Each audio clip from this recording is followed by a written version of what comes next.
Have you ever heard of the problem solution story? It's going to get you really far as a founder. Here's how to do it. As a founder, it helps to use story types to quickly and efficiently explain what you do. One of the best story types to use is the problem solution result story, or problem solution for short.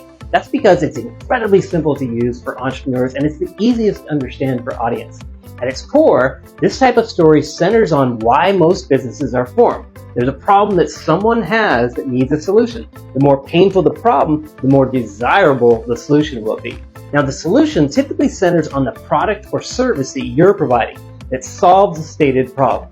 The results center on the impact that is made to the customer that uses your solution. Now, the better the results of that solution, the more impactful the story. Problem solutions and story types are easy to use and incredibly simple for the audiences to understand because they leverage what we do is create products and services. We solve those problems to transform people's lives with our offering.